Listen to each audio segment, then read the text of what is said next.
오늘은 오카노 목사님 다락방 교재죠. 13과 기막힌 재난, 본문 사무엘상 30장 1절부터 20절까지 말씀을 좀 살펴봤으면 좋겠습니다. 먼저 서론을 같이 한번 읽어볼까요? 같이 읽도록 하겠습니다. 아무리 믿음 좋은 사람일지라도 복병처럼 신앙의 위기와 재난에서 완전히 면제되지 않는다. 무엇보다 하나님의 자녀가 머물러서 안 될 자리에 오래 앉아 있으면 무서운 위기를 만날 수 있다. 오늘 다윗이 시글락에서 당한 일을 통해 이 사실을 배울 수 있다. 한때 개성간을 힘차게 부르던 그가 이제는 대적 아말렉에게 가족과 재물을 몽땅 빼앗겨 버리고 재난의 잿더미 속에서 망연자실하여 소리 높여 통곡하는 모습을 만나게 된다. 더구나 생사를 함께하던 신하들로부터 생명의 위협까지 받는 절망적인 상황에까지 떨어지는 것을 볼 수 있다. 그러나 인간의 기막힌 재난은 하나님의 기막힌 은혜를 체험하는 기회가 되기도 한다. 우리는 다윗을 인도하시는 하나님의 기막힌 은혜를 체험하는 기회가 되기도 한다. 우리는 다윗을 인도하시는 하나님의 손길을 통하여 재난을 딛고 일어서는 지혜와 승리하는 사람의 영적 원리를 터득할 수 있다. 오늘 지난 시간에 우리가 블레셋 지역으로 도망가는 다윗에 대해서 우리가 배웠습니다.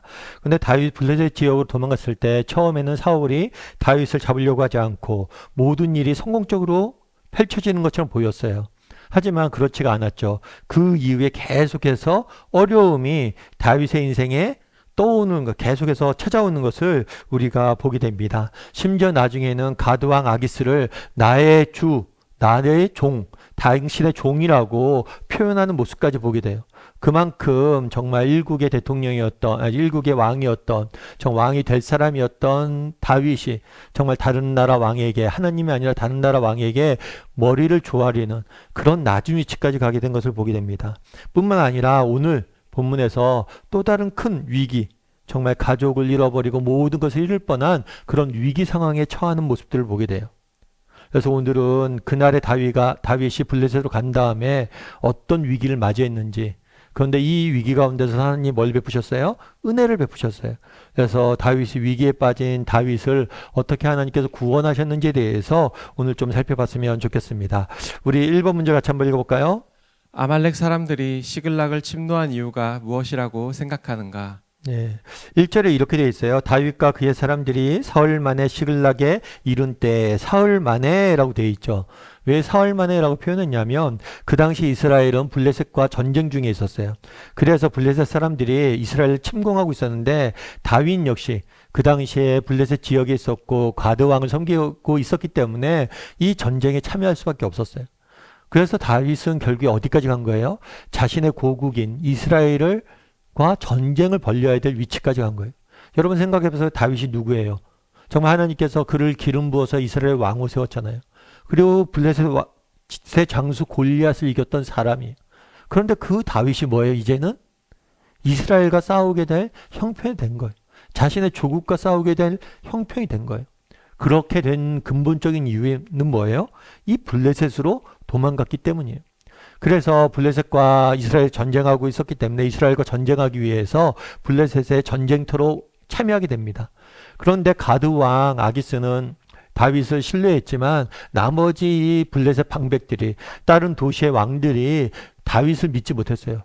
야, 다윗이 누구냐? 골리앗을 죽였던 사람 아니냐? 만약 우리가 나가서 이스라엘과 싸움을 할 때 다윗이 우리를 배반하면 어떡하냐? 그렇게 이야기했기 때문에 전쟁에 참여했다가 실제로 전쟁에 참여하지 못하고 돌아오게 됩니다. 이런 점에서는 하나님의 깊은 섭리를 볼 수가 있겠죠. 정말 그날의 다윗이 정말 자신의 조국과 싸울 수밖에 없는 위기를 하나님께서 블레셋 사람들의 입을 통해서 다윗을 구원해내는 하나님의 깊은 섭리를 보게 되는 거예요. 그래서 전쟁에 참여하지 못하고 이제 다시 어디로 돌아온 거예요? 자신들의 주둔하고 있던 주둔지로 돌아오게 된 거예요.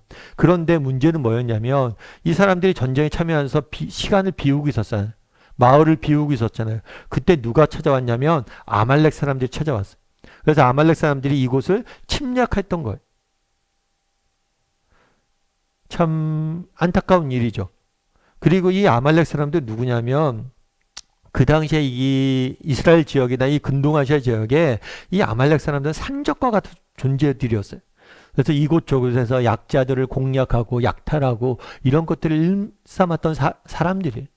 사실 그래서 처음에 이스라엘 백성들이 어떻게 했어요? 출애굽을 했죠. 그때 제일 먼저 공격했던 게 누구냐면 아말렉이에요. 그런데 단순히 한 번만 이때 이렇게 공격했던 게 아니라 그 지역을 계속 거주하면서 뭐예요? 끊임없이 약자를 핍박하고 억압하고 이렇게 산적질을 했던 거예요. 그래서 하나님께서는 아말렉에 대해서 굉장히 단호하게 대합니다. 그래서 아말렉을 없애라고.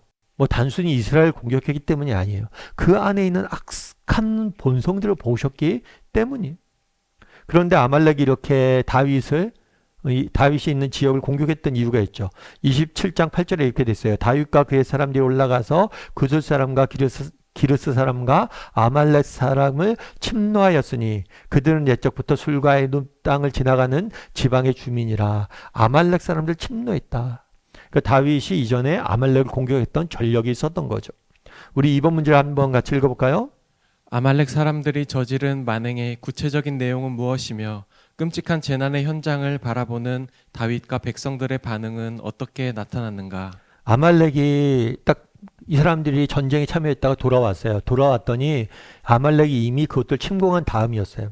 2절에 이렇게 돼 있어요. 거기에 있는 젊거나 늙은 여인들은 한 사람도 죽이지 아니하고 다 사로잡아 끌고 가고. 그러니까 아말렉이 이 마을을 침공을 해서 사람들 다 잡아갔던 거예요. 자기 길을 갔더라. 다윗과 그의 사람들이 성읍에 이르러 본즉 성읍이 불탔고, 성읍이 어떻게 했어요? 불탔어. 공격을 당한 거예요. 그리고 자기들의 아들과 아들들이 사로잡혀갔는지라. 그런데 이 사실을 다윗이 알았을까요? 몰랐을까요? 몰랐어요. 그냥 성읍이 불타고 아무도 없는 거예요. 그러니까 어떻게 생각하기 쉬워요? 아, 죽었겠구나. 이렇게 생각하기 쉬워요. 그런데 다윗과 그의 사람들이 그래서 뭘 했어요? 울 기력이 없도록 소리내어서 울었어요. 정말 마을이 불타고 자신의 사랑하는 가족들이 다 죽은 줄 알고 정말 슬피 울었던 거예요. 우리 3번 문제 같이 한번 읽어볼까요? 시글락은 다윗이 머물러 있어서는 안 될 블레셋 지방이었다. 하나님이 원치 않은 곳에 오래 빠져 있으면 좋은 일이 생길 수 없는 것이다. 언젠가는 깨닫게 하시는 징계가 따르기 때문이다. 시글락의 비극은 이런 의미에서 우리에게 영적 의미를 준다. 당신은 이런 체험을 한 일이 없는가? 예. 여러분들 어떠세요? 앞서 이야기했던 것처럼 다윗은 블레셋 지방으로 도망을 갔습니다. 이곳에 가면 사울의 공격으로부터 자유로울 것이라고 생각했어요. 실제로 그랬어요. 사울이 더 이상 그들을 공격하지 못합니다. 그런데 정말 예상하지 못한 또 다른 어려움들이 그를 찾아옵니다. 어려움들이 찾아왔을 뿐만 아니라 지금 어떻게 됐어요? 모든 가족들을 다 잃어버릴 그런 형편까지 이르게 된 거예요. 그러니까 여기서 우리가 알 수 있는 건 뭐예요? 지난번에 얘기했지만 이 블레셋 땅과 유다 땅, 이것은 단순히 땅의 문제가 아니라 상징하는 바가 있다고 그랬죠. 이 블레셋 땅은 뭘로 상징해요? 사람의 힘과 지혜, 능력 이런 것들을 상징하는 거죠. 유다 땅은 뭘 상징해요? 하나님을 상징하는 거예요. 그래서 사람의 지혜나 사람의 계획을 믿을 것이냐, 아니면 하나님의 선한 계획을 믿을 것이냐. 그랬을 때 다윗은 분명히 알았잖아요. 하나님께서 자기를 기름 부으셨다. 왕으로 세울 것이다. 이 하나님의 계획과 하나님의 선한 의지를 신뢰하지 않고 인간적인 방법으로 인간적인 계획을 세워서 블레셋으로 도망갔던 거예요. 그 결과는 어땠냐는 거예요. 너무나 많은 어려움들이 있었다는 거예요. 우리는 어떨까요? 우리에게도 이런 것들이 있지 않을까요? 이런 얘기를 좀 나눠봤으면 좋겠어요. 예전에 제가 강철 부대라는 이렇게 예능 프로그램을 하나 봤어요. 그랬더니 그 프로그램 중에 하나가 뭐였냐면 이 갯벌이 있는 엄청난 갯벌이 펼쳐져 있는 지역에서 이제 이동을 해야 되는 무거운 배를 이끌고 이동을 해야 되는 그런 미션이 주어진 거죠. 근데 재밌는 게 뭐냐면 이 미션을 사람들이 너무 힘들어서 고생을 했어요.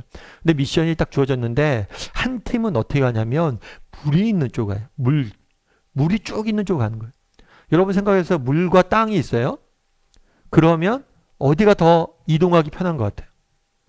땅으로 가는 게 이동하는 게 훨씬 편한 것 같잖아요. 그런데 희한하게도 이 지역이 뭐냐면 갯벌, 진흙이 있는 지역이다 보니까 땅으로 간 팀들은 계속해서 뭐예요? 깊이 빠지는 거예요. 그런데 물길을 따라간 사람들은 물 밑이 의외로 땅이 단단하더라고요. 그래서 물길로 따라간 사람들, 물길을 따라간 사람들은 의외로 빠르게 전진하는 모습들을 보게 됐어요. 그래서 제가 그거 보면서 진짜 신기하다. 그런 생각이 들었어요. 이게 마찬가지란 거예요. 우리 인생도 그런 거잖아요. 당장 눈에 편해 보여요. 눈에 좋아 보여요. 멀리서 보면 좋아 보여요. 근데 막상 들어가다 보면 뭐예요? 이 갯벌에 진흙에 빠지는 것처럼 한 걸음 걸을 때마다 더 깊이 더 깊이 더 깊이 들어간다는 거예요. 그날의 다윗이 그랬다는 거죠. 우리가 그런 경험들이 없는지 한번 돌아봤으면 좋겠어요. 제가 종종 말씀드리지만 저도 뭐 고등학교 때까지 열심히 신앙생활을 했어요. 대학교 대학교에 들어간 다음에는 이렇게 교회도 좀 등한시하고 세상 사람들과 놀고 세상 속에 지내는 게 너무 좋아서 교회도 등한시하고 그렇게 좀 지내다 보니까 정말 제 인생이 정말 처음에 재미있고 즐겁고 그랬던 것 같은데 제 인생이 완전히 뭐라 그럴까 모든 것이 무너져 내리더라고요. 그래서 나중에 결국에 폐결핵까지 걸려서 다시 회개하고 돌아왔는데 아무튼 여러분들도 한번 생각해 보세요. 정말 세상 사람들처럼 어울리고 세상들과 놀고 그렇게 한 가지 편해서 그게 세상적인 인간적인 선택들 하나님을 의지하기보다는 인간적인 선택을 우리가 믿어도 하는 경우들이 있죠. 사람을 의지하거나 인간적인 방법을 선택하거나 자녀를 양육하거나 뭐 직장생활을 하거나 인간적으로 좋아 보이는 방법을 선택했다가 어려운 경험들이 없었는지 정말 다윗처럼 블레셋에 갔다가 어려웠던 경험을 한 적이 없는지 한번 좀 이야기를 나눠보세요. 우리 4번 문제 같이 한번 읽어볼까요? 다윗과 백성들이 예기치 않은 재난을 당할 때 극도의 슬픔을 억누를 수 없었던 점에서는 차이가 없었으나 재난의 위기 상황을 극복해내는 태도에 있어서는 완전히 대도적인 모습을 보여준다. 백성들과 다윗의 태도를 비교 검토해보라. 5번 문제 6절에 보면 이렇게 됐죠. 백성들이 자녀들 때문에 마음이 슬퍼서 다윗을 돌로 치자 하니 다윗이 크게 다급하였으나 그의 하나님 여호와를 힘입어 용기를 얻었더라. 백성들이 뭘 했어요? 자녀들 때문에 마음이 슬펐어요. 그렇겠죠. 자녀들이 다 죽었는지 포로로 잡혀갔는지 아무것도 알 수 없는 상황이잖아요. 그러자 너무 마음이 슬퍼진 거예요. 그런 다음에 뭘 했어요? 다윗을 돌로 치자. 다윗을 원망하기 시작했던 거예요. 어쩌면 이 원망이 맞는 면도 있죠. 왜요? 정말 다윗이 블레셋으로 인도하지 않았다면 안 왔을 거 아니에요. 어떤 면에서 블레셋으로 인도한 다윗에게 책임이 있다라고 지도자에게 책임이 있다라고 생각할 수도 있죠. 그런데 결국에 지도자가 그곳에 가자고 했지만 자기들도 따라온 거잖아요. 자신들의 선택이잖아요. 그런데 자신의 선택에 대해서 뭐예요? 잘못을 돌아보기보다는 정말 다른 사람을 원망하기로 선택을 한 거죠. 그런데 다윗은 어땠어요? 정말 다윗의 입장에서는 다윗 역시 가족들이 다 잡혀갔거든요. 얼마나 슬프겠어요.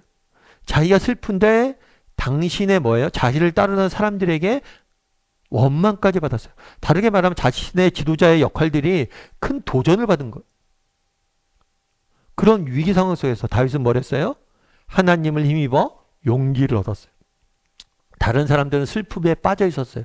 그런데 의외로 다윗은 이 상황 속에서 뭐예요? 용기를 얻었다라고 표현합니다. 특별히 이 용기의 원천이 뭐예요? 하나님을 힘입어. 하나님으로부터는 능력으로 인해서 용기를 얻었다라고 이야기를 하고 있는 거죠. 여러분 인생이란 결국에 뭐예요? 인생이란 결국에는 선택의 문제인 것 같아요. 선택의 문제고 인생은 뭐예요? 반응이에요. 반응. 정말 똑같은 상황이에요. 똑같은 형편이에요. 그런데 백성들과 다윗의 반응이 전혀 다르게 보여지는 것들을 보게 돼요. 우리가 성경을 통해서 이것들을 너무나 자주 봅니다. 정말 늘 이스라엘 백성들이 어려움에 처합니다. 그런데 정말 믿음이 있는 사람과 그렇지 않은 사람들은 전혀 다른 반응을 보여요. 그럼 우리도 한번 돌아볼 필요가 있겠죠. 여러분들은 어떠세요? 여러분이라면 정말 백성처럼 반응을 보이는 사람입니까? 아니면 다윗처럼 반응을 보이는 사람입니까? 우리도 다윗처럼 반응을 보여야 돼요. 왜요? 우리 인생은 결국에는 이 반응이 결국엔 선택이에요. 그래서 늘 말씀드리지만 우리 인생의 90%는 내게 어떤 일이 일어났느냐 사건으로 결정을 내지만 10%는 내게 어떤 일이 일어났느냐로 결정되지만 내 인생의 90%는 뭐예요? 내가 어떻게 그렇게 반응을 보였느냐로 결정된다. 결국에 우리 인생의 90%는 내가 보인 반응이 중요하다는 거예요. 사건은 우리가 어쩔 수 없어요. 하지만 반응은 우리가 선택할 수 있어요. 우리 5번 문제 같이 한번 읽어볼까요? 여호와를 힘입고 용기를 얻었다는 것을 좀 더 구체적으로 생각할 수 없는가? 잿더미에 앉은 다윗처럼 손에 남아 있는 것은 아무것도 없다. 움켜질 지푸라기조차 보이지 않는다. 이럴 때 여호와 하나님을 힘입는다는 것은 어떤 것을 말하는 것인가? 네, 오늘 본문에 이렇게 됐잖아요. 여호와를 힘입어 용기를 얻었다. 용기를 얻었던 계기가 뭐예요? 여호와를 힘입었다. 그럼 여호와를 힘입었다는 이 표현은 무엇을 의미하냐는 거예요. 그래서 오늘 본문에 참고구절에 로마서의 말씀을 적어놨어요. 이거는 아브라함 이야기예요. 아브라함이 이렇게 돼 있죠. 기록된 바 내가 너를 많은 민족의 조상으로 세웠다 하심과 같으니 그가 믿는 바 하나님은 죽은 자를 살리시며 없는 것을 있는 것으로 부르시는 이시니라. 아브라함이 뭐 했다고요? 바랄 수 없는 중에 바라고 믿었으니. 아브라함은 어떻게 했어요? 현실, 자신의 현실, 상황, 환경, 자신 앞에 있는 문제 이런 것들은 바랄 수 없다는 거예요. 정말 가능성이 전혀 없었어요. 그럼에도 불구하고 뭐예요? 믿었다고 그래요. 왜 믿었어요? 무엇을 믿었어요? 하나님의 약속과 하나님이 자신의 약속을 지키는 신실성, 하나님이 신실한 분이심을 믿은 거죠. 여호와를 힘입었다는 것은 뭐냐면 하나님이 주신 약속과 하나님을 신뢰하기로 결정한 거예요. 그래, 하나님께서 이런 어려움들이 있지만 하나님께서 이런 어려움들을 이길 힘들을 주실 거야. 내게 이런 어려움들이 있지만 하나님께서 내게 약속하셨잖아. 정말 나를 이스라엘 왕으로 세울 거라고. 특별한 계획이 있을 거야. 하나님을 믿기로, 어려운 가운데 믿기로 선택을 한 거야. 제가 예전에 어떤 책에서 읽은 이야기인데요. 여러분 꿩 아세요? 꿩? 꿩. 요즘은 뭐 꿩이나 꿩고기 우리 많이 안 보죠. 그런데 우리 속담에 그런 속담 있잖아요. 꿩 대신 닭. 이 꿩 대신 닭이라는 속담이 왜 생겼냐면 우리가 새해가 되면 꿩고기를 넣어서 떡국을 먹었다고 그러더라고요, 옛날에. 근데 꿩이 없으면 꿩 대신 닭을 이렇게 썼던. 그만큼 꿩은 예전부터 우리가 굉장히 뭐라 그럴까 이렇게 귀한 음식으로 여겼던 그런 새예요. 근데 이 꿩이 한 번은 그런 이야기 했었대요. 꿩이 야생꿩이거든요. 근데 어떤 사람이 자기가 야생꿩을 길들였다는 이야기를 하는 거예요. 울타리도 필요 없고 꿩이 도망가질 않는다는 거예요. 에이, 그런 게 어딨어. 야생꿩을 어떻게 길들여. 야생꿩은 사람이 근처에 가면 다 도망가게 돼 있는데 그랬더니 실제로 길들였다는 거예요. 그래서 가봤대요. 가봤더니 진짜 울타리도 없고 아무것도 없대요. 근데 꿩이 도망가질 않대요. 그래갖고 왜 그런가 이렇게 봤더니 이 꿩 머리에 뭘 씌웠냐면 모자를 씌웠대. 모자. 그러면서 이 사람이 얘기하는 얘기가 뭐냐면 꿩이란 짐승은 보는 만큼만 활동한다. 뭐냐면 자기가 보는 만큼만 활동을 해서 꿩의 모자를 씌우면 하늘을 보지 못하잖아요. 그럼 하늘로 날아가지 못한다. 날아서 도망을 가지 못한다. 그래서 다르게 얘기하면 꿩의 눈을 가린 거예요. 눈을 가리자 꿩이 날질 못하는 거예요. 여러분 우리도 참 이 얘기를 들으면서 그 얘기를 들었어요. 뭐 이 얘기 사실이 지어낸 이야기인지 모르겠어요. 그런데 들었던 생각은 한 가지 있어요. 그건 뭐냐면 무엇을 보느냐.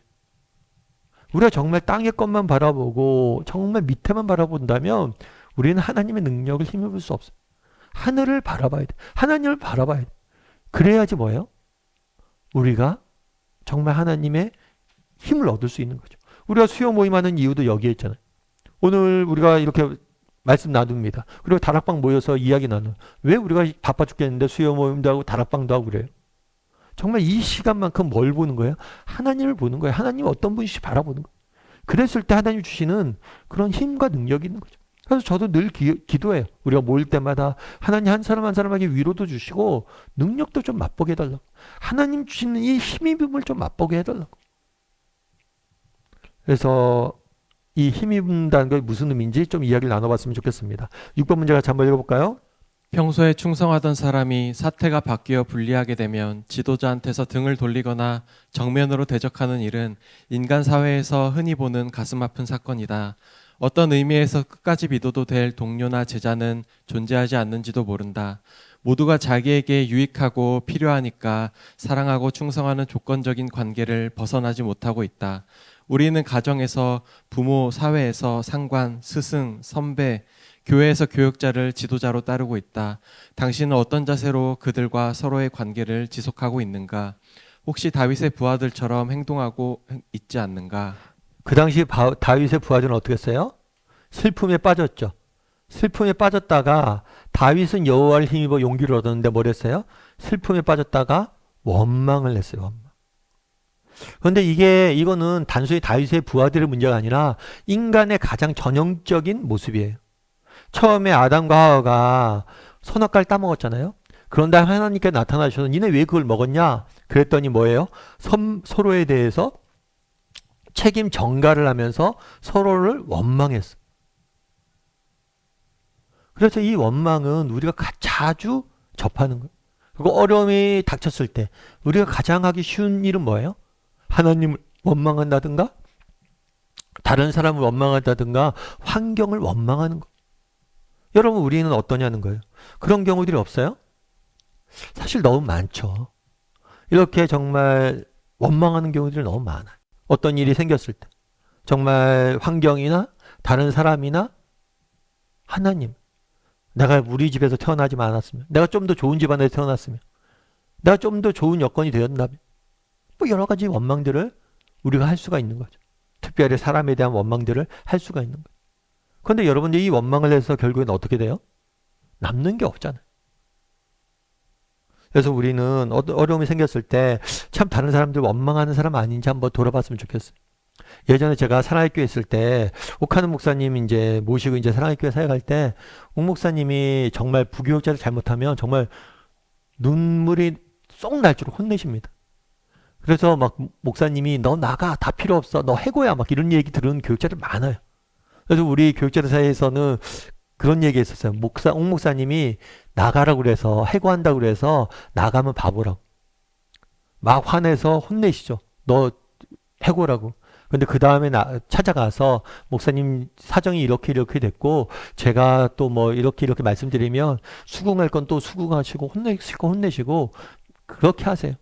근데 한 번은 옥 목사님이 그런 적이 있더라고요. 저희 이제 대각선 전도 집회 같은 거 할 때 이제 그러잖아요. 대각선 전도 집회 하면 외부에서 사람들 초청도 하고 그러다 보면 이제 앞에 있는 순서 맡은 사람들이 가수나 이런 사람들 불러서 정말 믿지 않는 사람들이 들을 만한 좋은 얘기도 해주고 그들에게 마음의 문을 열도록 이렇게 하잖아요. 그런데 가끔은 이렇게 앞에 초청한 가수나 간증자들이 굉장히 이상한 이야기를 하는 경우들이 있어요.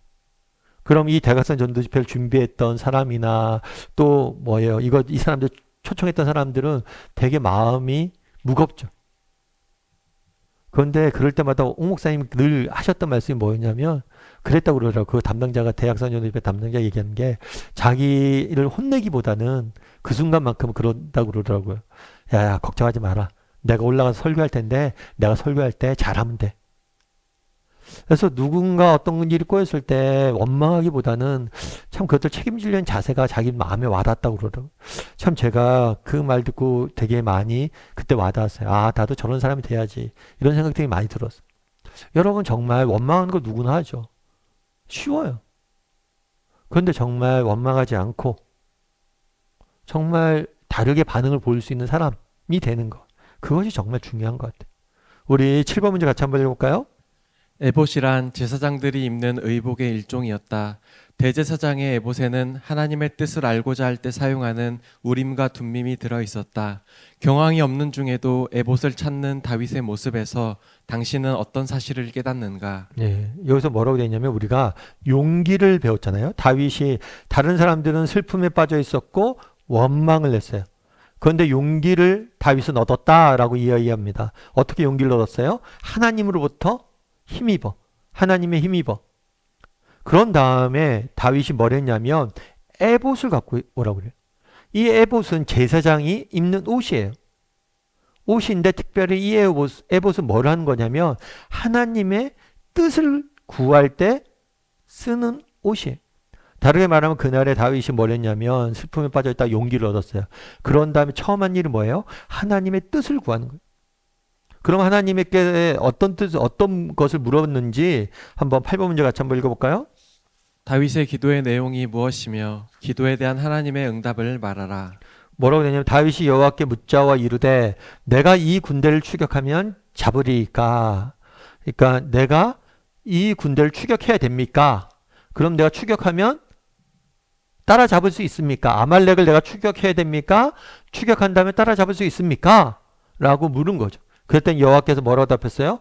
그를 쫓아가라. 추격해야 됩니까? 예스. 그거 잡을 수 있습니까? 반드시 따라잡고 되찾을 것이다. 예스. 하나님이 다윗이 구하자 하나님께서 다윗에게 뭘 주셨어요? 확신을 주셨어요. 확신. 우리도 마찬가지예요. 정말 우리가 아까 얘기했던 계속해서 우리가 반응이고 선택이라고 그랬잖아요. 정말 인생의 문제를 만났을 때 우리가 선택을 해야 돼요. 어떤 선택을 해요? 다윗은 무엇을 선택했어요? 하나님께 그 문제를 가져가기로 선택했어요. 우리도 마찬가지예요. 그 문제를 가지고 하나님 앞에 가서 기도하세요. 기도하면 반드시 우리 하나님께서 우리 가운데 뭐예요? 확신을 주세요. 직접 나와서 말씀하시지 않으실지 몰라요. 하지만 분명한 사실은 뭐냐면 확신을 여러분에게 주실 거예요. 우리 9번 문제 같이 한번 읽어볼까요? 아말렉과의 전투를 앞두고 한 사람의 병사라도 아쉬운 때에 600명 중 체력이 딸려서 따라오지 못하는 200명을 쉬게 하는 다윗의 결단은 우리에게 많은 점을 시사한다.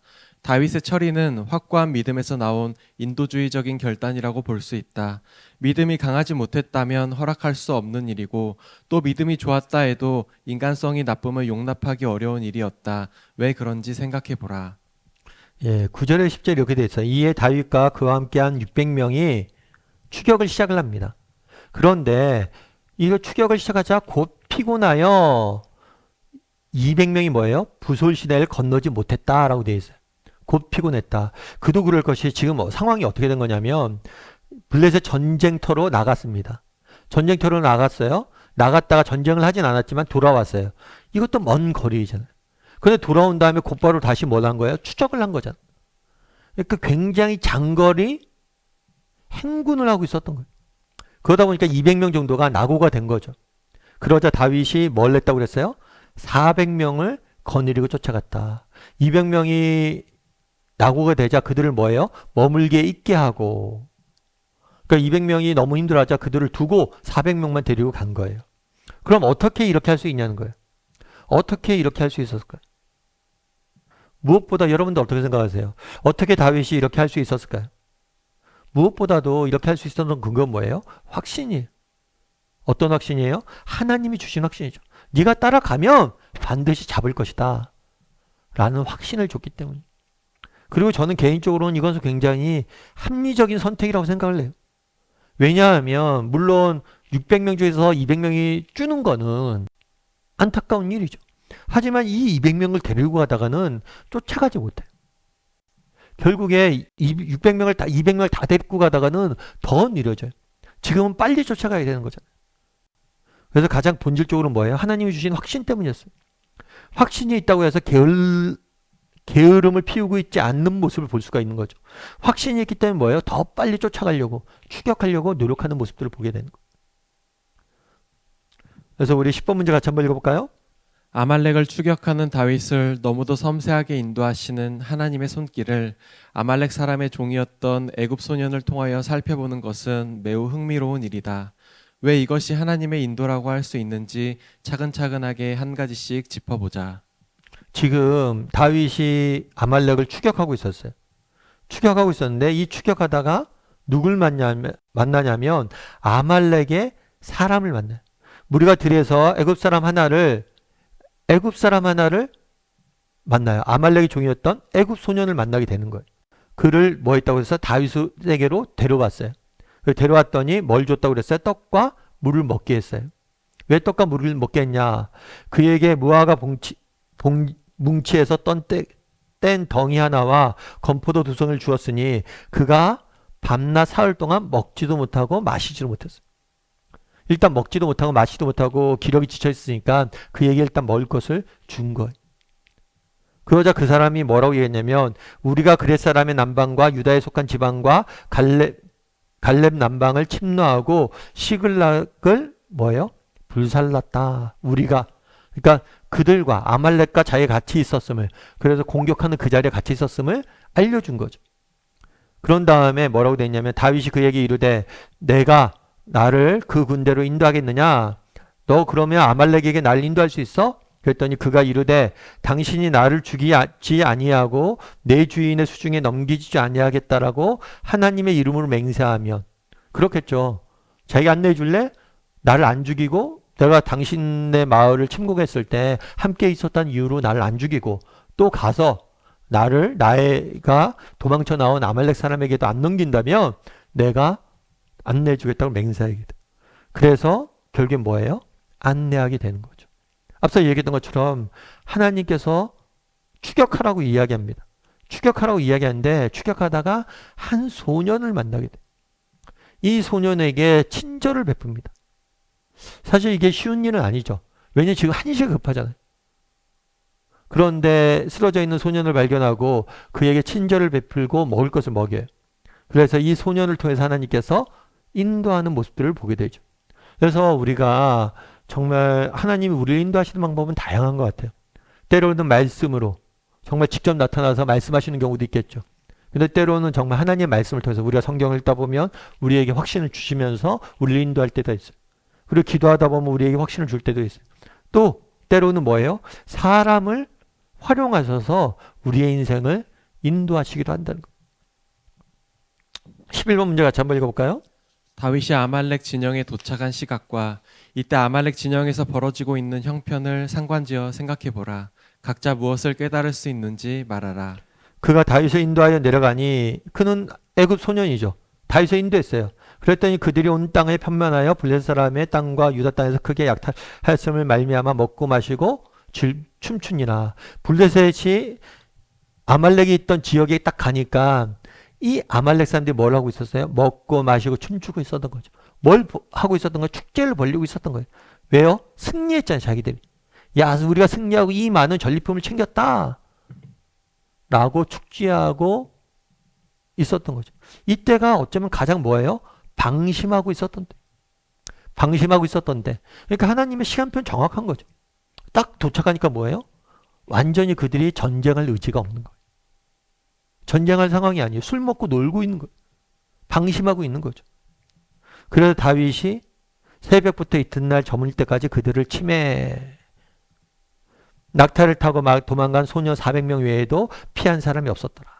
그래서 하나님께서 딱 그 지역에 다윗이 쫓아갔는데 물었잖아요. 처음에 다윗이 제가 잡을 수 있습니까? 잡을 수 있다. 이 애굽 소년을 위해서 잡게 했어요. 그리고 네가 찾아올 수 있겠습니까? 찾아올 수 있다. 뭐라고 얘기해요? 딱 방심하게 딱 만들어 놓은 거죠. 그 절묘한 타이밍에 도착하게 한 거예요. 12번 문제 같이 한번 읽어볼까요? 다윗이 당한 재난은 처음에는 전부를 다 잃은 것 같았으나 나중에는 정반대였다. 오히려 영육간에 얻는 것이 더 많았다.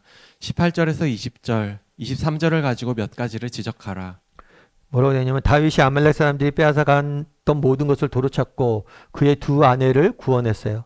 그러니까 빼앗아간 물건들을 모두 찾았어요. 그리고 두 아내를 가족들을 다 구원한 거죠. 그리고 그들이 약탈하였던 것, 곧 무리의 자녀들이나 빼앗던 것은 크고 작은 것을 막론하고 아무것도 잃은 것이 없었어요. 되찾았어요. 그런 다음에 다윗이 또 양떼와 소떼를 다 되찾았으니 무리와 그 가축들을 앞에 몰고 가며 이르기를 이것은 다윗의 전리품이라. 모든 것을 되찾았어요. 그리고 뿐만 아니라 무리가 뭐라고 표현했어요? 이것은 다윗의 전리품이다. 이 무리는 어땠던 사람이에요? 다윗을 원망했잖아요. 그리고 돌로 쳤던 사람이에요. 그런데 다시 다윗을 뭘 하는 거예요? 다윗의 리더십을 다시 인정하는 거예요. 비록 위기와 어려움들이 있었지만 이 위기 끝에 뭐예요? 하나님께서 그들을 생명을 다 보존시키셨어요. 뿐만 아니라 다윗의 리더십을 다시 한번 세워가는 모습들을 보게 되는 거예요. 이 위기를 통해서. 그리고 23절은 뭐라고 됐어요? 다윗이 이르되 나의 형제들아 여호와께서 우리를 보호하시고 우리를 치러 온 그 군대를 우리 손에 넘기셨은즉 그가 우리에게 주신 것을 너희가 이같이 못하리라.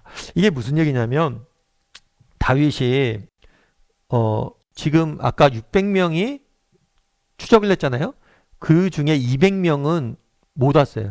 그리고 400명만 데리고 가서 승리했어요.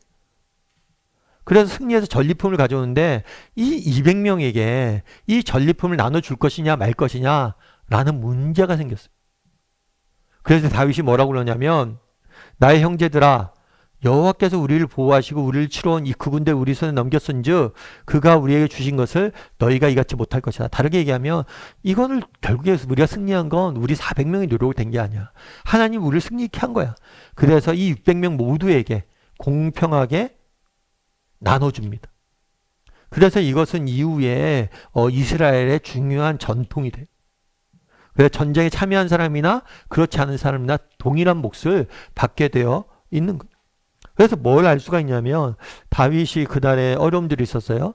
그런데 이 어려움을 통해서 하나님께서 뭘 하셨냐면 그 어려움들을 이겨내고 그들이 잃었던 것을 다 되찾게 하셨을 뿐만 아니라 다윗을 리더로 세우고 사람들의 인정을 받게 하시고 뿐만 아니라 새로운 왕조의 기틀이 될 만한 질서를 세우는 일들을 다윗이 하게 됩니다. 이 질서도 화평과 공정, 공평 그리고 사랑의 질서를 세우게 된 거예요. 그래서 로마서 8장 28절에 이렇게 됐죠. 우리가 알거냐 하나님의 사랑한 자 곧 그의 뜻대로 부르심을 입은 자들에게는 모든 것이 협력하여 선을 이루느냐. 선을 이루느니라. 오늘 본문의 결론이에요. 모든 것이 협력해서 선을 이룬다. 우리 13번 문제 같이 한번 읽어볼까요? 하나님께서 기막힌 재난이라는 도구를 사용하셔서 다윗을 다루신 것처럼 오늘도 필요할 때에는 우리를 그렇게 다루실 때가 있다. 만약 불신앙 때문에 당하는 징계의 성격을 띤 재난이라면 눈물로 주님 앞에 회복의 은혜를 구해야 할 것이다. 애매한 재난일 때는 다윗처럼 불태전의 믿음을 새롭게 해 주시도록 간구해야 할 것이다. 이 자리에 혹시 견디기 어려운 시련을 당하고 있는 형제가 없는지 살펴보자. 그리고 그를 어떻게 도와줄 수 있는지를 놓고 각자의 생각을 나누고 기도해 주도록 하자. 이 자리에 혹시 견디기 어려운 시련을 당하고 있는 형제가 없는지 살펴보자. 그리고 그를 어떻게 도울 수 있는지 각자 생각을 나누고 기도해 주자. 우리 서로 조금 마지막은 정리 그렇게 했으면 좋겠어요. 지금 여러 가지 기도 제목들이 있잖아요. 그 기도 제목들에서 같이 기도하고 또 서로가 우리가 어떻게 도울 수 있을지 또 이렇게 생각도 나누고 그러면서 마무리했으면 좋겠습니다. 그래서 앞서 얘기했던 것처럼 오늘 본론의 결론은 뭡니까? 기막힌 재난, 그런데 더 큰 은혜. 기막힌 재난인데 더 큰 은혜. 그걸로 하나님께서 모든 것을 선하게 바꿔가는 것을 보게 돼요. 우리도 이런 믿음들을 가졌으면 좋겠어요. 정말 우리가 이 땅을 살다 보면 정말 어려움들이 있을 수 있어요. 기막힌 재난이 우리 인생에 찾아올 수 있어요. 그날에 그랬잖아. 이스라엘 사람들과 다윗이 정말 눈물을 흘리며 울 수 없을 정도로 울었다고. 그만큼 큰 슬픔이 찾아왔어요. 그럼에도 불구하고 그 슬픔을 정말 기쁨, 새롭게 다듬는 모습을 보게 돼요. 우리도 이런 믿음들을 가졌으면 좋겠어요. 지금 당장 우리가 슬픔으로 함께 기도하고 있을지 모르지만 이 슬픔을 다 하나님께서 기쁨을 바꿀 것이다. 그런 믿음을 가지고 서로를 위해서 기도하고 또 다락방을 마무리했으면 좋겠습니다.